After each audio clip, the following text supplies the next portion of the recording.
Assalamualaikum dan salam sejahtera.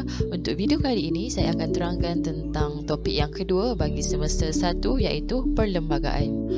Pertama sekali kita akan lihat perlembagaan secara umum.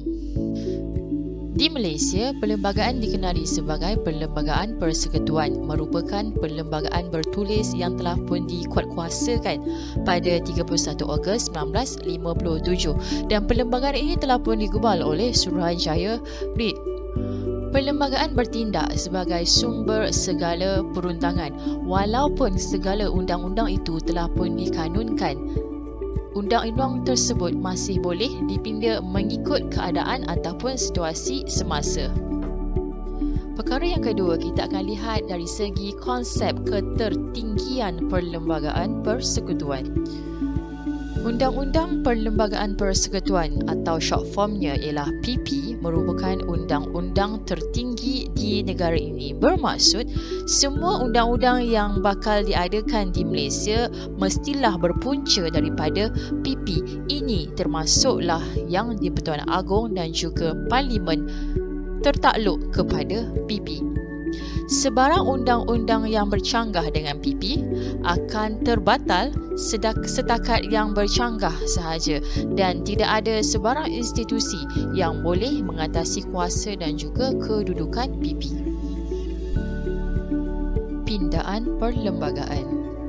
Terdapat 5 cara pindaan perlembagaan dibuat. Cara yang pertama iaitu majoriti mudah ahli hadir.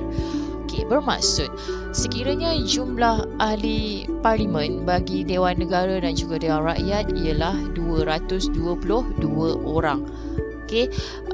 Majoriti mudah ahli hadir bermaksud lebih daripada separuh daripada jumlah 222. Maksudnya 222 bahagi dengan 2 akan dapat 111.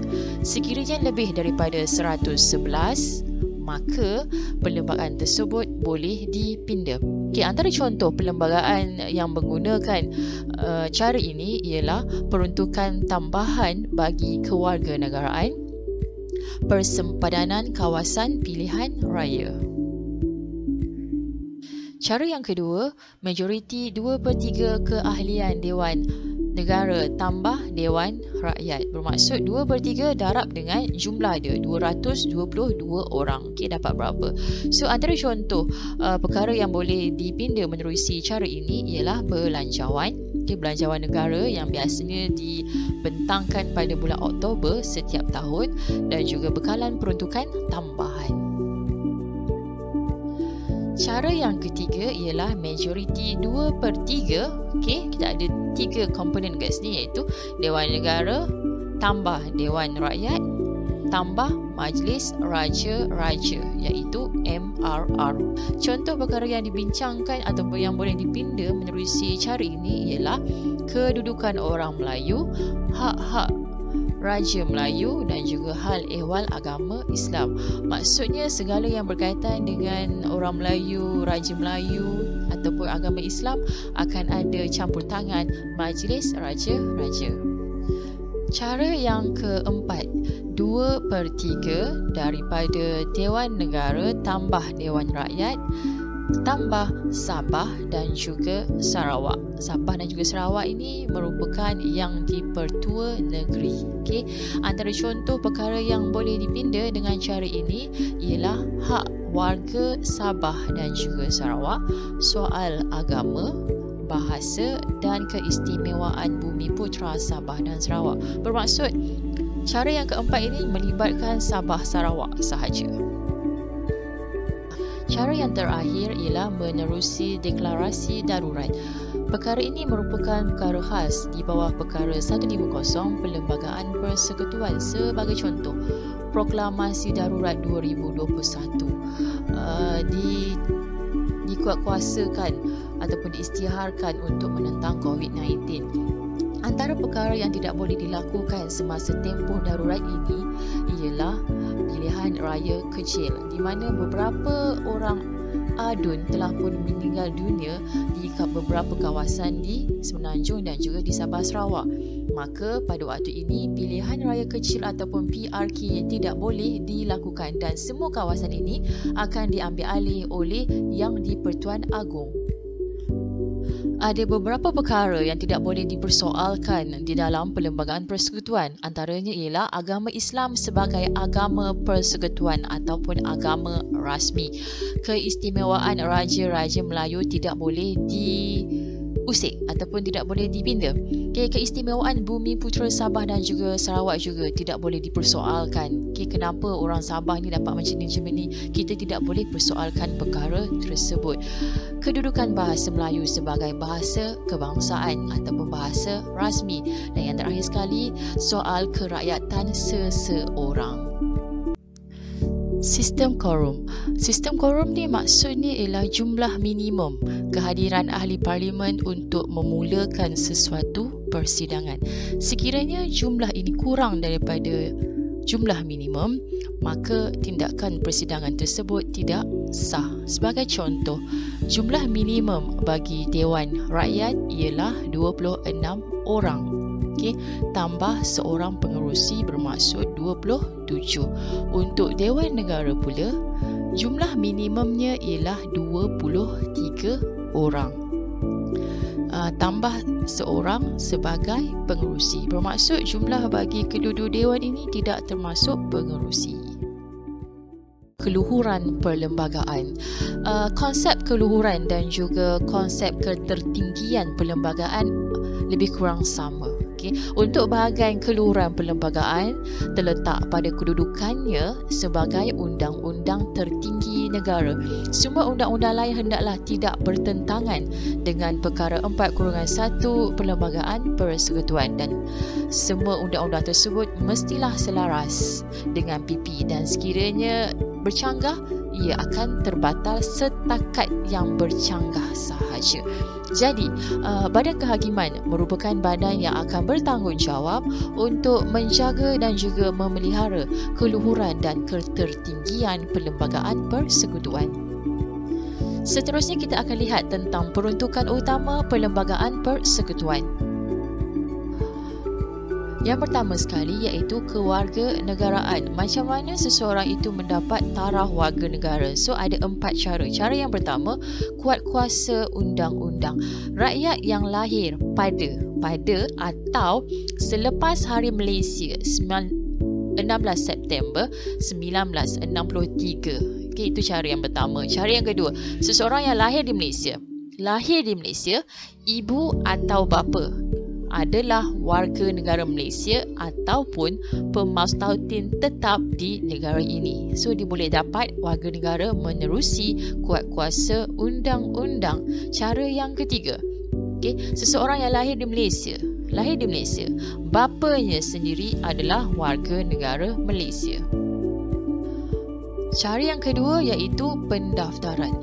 Untuk cara pendaftaran melibatkan wanita sahaja, di mana wanita yang berkahwin dengan warga negara Malaysia, kahwin dengan orang Malaysia dan pendaftaran perkahwinan itu dilakukan di Malaysia. So dia boleh dapat taraf warga negara. Sekiranya wanita yang berkahwin dengan warga negara Malaysia tetapi perkahwinan mereka tidak didaftarkan di Malaysia, so dia tidak layak untuk mendapat taraf warga negara. Cara yang sama iaitu pendaftaran, wanita tersebut masih bersuami dan mereka telah bermustautin di Malaysia selama 2 tahun.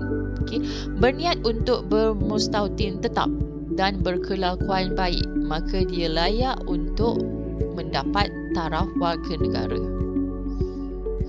Cara yang sama juga bagi seorang wanita berumur kurang daripada 21 tahun. Ibu ataupun bapanya merupakan warga negara Malaysia. Yang ni tak lahir dekat Malaysia, dia bukan lahir di Malaysia. Tetapi ibu atau bapanya warga negara Malaysia. So dia layak juga untuk dapat taraf warga negara menerusi cara pendaftaran. Baik, cara yang ketiga iaitu naturalisasi ataupun kemasukan. Ini untuk lelaki dan juga wanita, boleh sama-sama 21 tahun ke atas, berniat untuk bermustautin tetap di Malaysia dan boleh berbahasa Melayu. Baik, cara yang terakhir ialah penggabungan wilayah. Wilayah baru yang diterima masuk ke dalam Malaysia selalunya selepas Hari Malaysia, iaitu 16 September 1963. Contoh, Malaysia ini asalnya ialah tanah Melayu sahaja. Selepas bergabung dengan Sabah Sarawak, orang Sabah dan juga Sarawak boleh mendapat taraf warga negara. Baik, ada dua cara seseorang itu akan kehilangan taraf kewarganegaraan. Cara yang pertama iaitu menerusi penolakan, di mana seseorang itu berumur 21 tahun ke atas, sempurna akal. Dalam masa yang sama, dia ingin menjadi warga negara lain, bermaksud dia kena menolak warga negara Malaysia. Cara yang kedua iaitu pelucutan. Kewarganegaraannya dilucutkan daripada dia. Yang pertama telah pun menjadi warga negara lain. Sebab yang kedua telah pun derhaka kepada kerajaan semasa perang. Telah terbukti dia tidak lagi setia kepada negara. So, taraf warga negara dia akan dilucutkan. Baik, yang seterusnya kita akan pergi kepada kebebasan asasi. Yang pertama di dalam topik kebebasan asasi ialah kebebasan diri. Tiada warga negara boleh diambil nyawanya, bermaksud kita bunuh dia ataupun dilucutkan kebebasan dirinya kecuali menurut undang-undang. Seseorang tidak boleh ditahan polis melebihi daripada 24 jam kecuali setelah dibawa ke hadapan magistrat untuk perintah tahanan, maka kita boleh tahan dia lebih daripada 24 jam. Yang kedua, seseorang yang ditangkap perlulah diberitahu kenapa dia ditangkap dengan kadar yang segera. Perkara yang kedua berkaitan dengan kebebasan asasi ialah pengabdian dan kerja paksa. Tiada seorang pun warga negara Malaysia yang boleh ditahan sebagai abdi. Abdi ini bermaksud kerja tanpa gaji, kecuali bagi tujuan perkhidmatan kerahan tenaga bagi negara. Okey, perkara yang seterusnya iaitu perlindungan undang-undang jenayah. Tiada seseorang warga negara yang boleh dihukum sekiranya perbuatan itu tidak menjadi kesalahan semasa perbuatan itu dilakukan. Contoh macam ni, kalau dulu seseorang itu bebas untuk bergerak ke sana, ke sini, ke sana, ke sini kan, pergi ke negeri tersebut, pergi ke daerah lain. So, semua itu tidak menjadi kesalahan. Tetapi, pada waktu sekarang disebabkan oleh pandemik COVID-19, kerajaan telah mewartakan larangan rentas negeri. Jadi, sekiranya seseorang itu merentas negeri dengan sesuka hati dia, ia telah pun menjadi satu kesalahan. Sama rata. Semua warga negara adalah sama rata di sisi undang-undang dan tiada kompromi ataupun diskriminasi yang boleh dilakukan terhadap seseorang itu berdasarkan aspek kaum, agama maupun keturunan. Larangan buang negeri dan kebebasan bergerak. Tiada warga negara boleh dibuang negeri ataupun ditahan memasuki persekutuan. Okey, persekutuan ni bermaksud Malaysia. Dia boleh bergerak ke mana saja yang dia ingin pergi.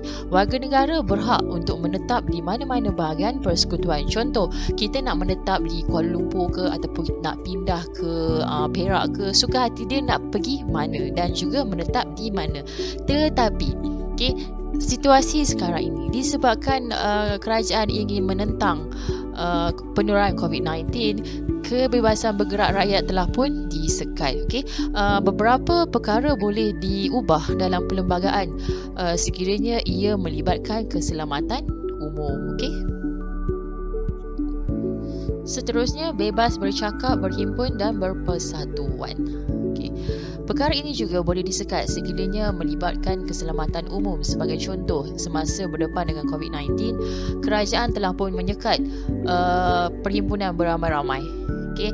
Tiada perkumpulan beramai-ramai, dilarang sama sekali untuk menjaga keselamatan umum. Yang kedua, boleh disekat sekiranya untuk menjaga hubungan baik dengan negara yang lain. Okay. Yang ketiga, melindungi keistimewaan Parlimen. Bebas beragama. Semua individu ataupun warga negara Malaysia berhak untuk mengganut ataupun mengamalkan agama masing-masing. Tetapi ada pengecualian bagi orang Islam, di mana agama lain dilarang sama sekali untuk menyebarkan ajarannya kepada orang Islam, kerana Islam merupakan agama rasmi bagi negara Malaysia, dan Islam itu sendiri ada ajaran yang melarang pengganutnya untuk masuk ke agama lain ataupun murtad. Itu sebab dilarang ajaran lain disebarkan kepada orang Islam. Dan sebenarnya kalau kita ingat balik, agama Islam adalah salah satu perkara yang tidak boleh dipersoalkan dalam Perlembagaan Persekutuan. Sebab di dalam Perlembagaan Persekutuan menyatakan bahawa agama Islam adalah agama rasmi bagi persekutuan. Hak pendidikan. Setiap agama berhak untuk menubuhkan institusi. Okay? Institusi pendidikan bagi kanak-kanak sahaja. Okay? Kalau melibatkan pendidikan orang dewasa, tidak boleh. Hanya dalam peringkat kanak-kanak sahaja, dalam kumpulan sendiri sahaja.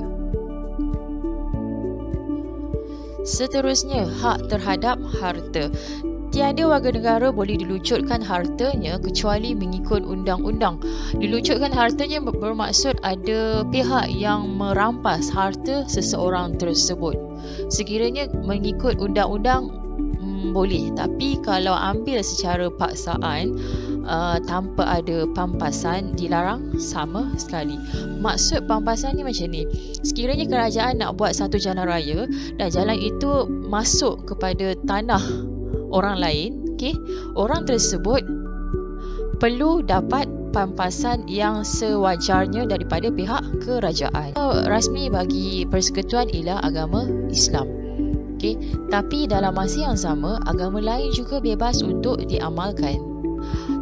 Namun, agama lain ini disekat untuk menyebarkan ajaran mereka kepada penganut agama Islam. Ini seperti yang telah pun saya nyatakan sebelum ini, ya. Baik, bagi Ketua Agama Islam ataupun KAI, bagi negeri yang mempunyai sultan, Ketua Agama Islamnya adalah sultannya sendiri. Sebagai contoh, negeri Perak, sultan dia ada sultan, dan sultan tersebut bertindak sebagai Ketua Agama Islam di negeri tersebut. Tetapi bagi negeri yang tiada sultan, iaitu yang di-Pertua Negeri, Ketua Agama Islamnya akan dipegang oleh Yang di-Pertuan Agong. Contoh, negeri yang tiada sultan ialah Sabah, Sarawak, Melaka dan juga Pulau Pinang. Empat negeri ini, Ketua Agama Islam dia ialah Yang di-Pertuan Agong. Bahasa kebangsaan. Bahasa kebangsaan bagi persekutuan ialah bahasa Melayu. Tetapi bahasa lain bebas dipelajari dan bebas diamalkan. Sebagai contoh, bahasa lain ialah bahasa Inggeris, bahasa Cina, bahasa Tamil. So, semua bahasa-bahasa ini bebas untuk diamalkan. Perkara kelima yang ada dalam Perlembagaan Persekutuan ialah sistem pemerintahan. Sistem pemerintahan terdiri daripada kerajaan persekutuan ataupun kerajaan pusat yang berpusat di Putrajaya. Kerajaan negeri ialah kerajaan negeri seperti negeri Selangor, negeri Pulau Pinang, negeri Pahang. Okay? Perhubungan antara persekutuan dengan negeri. Dia ada hubungan di antara kerajaan persekutuan dengan kerajaan negeri. Peruntukan kewangan, kita akan belajar itu nanti. Pilihan raya dan juga kehakiman. Semua elemen dalam sistem pemerintahan ini akan dipelajari dengan lebih terperinci pada topik yang seterusnya. Perkara yang seterusnya berkaitan dengan pembahagian bidang kuasa. Bidang kuasa ini dibahagikan kepada tiga, iaitu senarai persekutuan berada di bawah kerajaan persekutuan, senarai negeri berada di bawah kerajaan negeri dan juga senarai bersama. Okey, antara perkara yang ada di bawah senarai persekutuan ialah hal ehwal luar negeri, kewangan, pendidikan, akhbar dan penapisan, pekerjaan profesional, ada lebih kurang 27 senarai yang ada di bawah persekutuan, dan biasanya senarai ini akan ditanya dalam soalan objektif. Bagi senarai negeri pula, ada lebih kurang 10 perkara yang ada di bawah kerajaan negeri. Contohnya, pertanian dan perhutanan, jentera pentadbiran kerajaan negeri, hari kelepasan negeri dan sebagainya. So, pelajar boleh refer pada paparan skrin. Baik, bagi senarai bersama. Senarai bersama bermaksud kerajaan persekutuan dan kerajaan negeri boleh bersama-sama untuk menjalankan perkara tersebut. Di sini disenaraikan 12 perkara yang berkaitan dalam senarai bersama, antaranya ialah kebajikan masyarakat, beasiswa, pemaritan dan perairan, dan hiburan awam. Perkara yang terakhir yang ada dalam perlembagaan persekutuan ialah kepentingan perlembagaan tersebut. Antara kepentingannya ialah untuk mewujudkan satu bentuk pemerintahan yang adil. Okay? Adil bagi pemerintah, adil bagi rakyat juga. Tiada kompromi di antara rakyat dan juga pemerintah, sebab kedua-duanya adalah warga negara Malaysia dan semua warga negara akan dilayan sama rata dalam undang-undang. Kepentingan yang kedua ialah mengelakkan penyalahgunaan kuasa oleh pemerintah. Sekiranya seseorang pemerintah itu melakukan kesalahan, sebagai contoh salah guna kuasa ataupun pengubahan wang haram, mereka juga akan dibicarakan kesalahan tersebut di mahkamah dan akan diberikan hukuman yang setimbalnya sekiranya disabitkan dengan kesalahan tersebut. Perlembagaan persekutuan ini penting untuk mengawal pergerakan kerajaan dan juga rakyat. Sekiranya ia melibatkan keselamatan umum, pergerakan rakyat dari satu tempat ke satu tempat akan dikawal. Itu contoh dia. Dan yang terakhir sekali ialah menjamin keamanan dan kestabilan negara. Dengan adanya undang-undang, dengan adanya perlembagaan ini, rakyat di negara ini dapat hidup dalam keadaan yang aman kerana setiap kesalahan yang dilakukan oleh seseorang akan diberikan hukuman.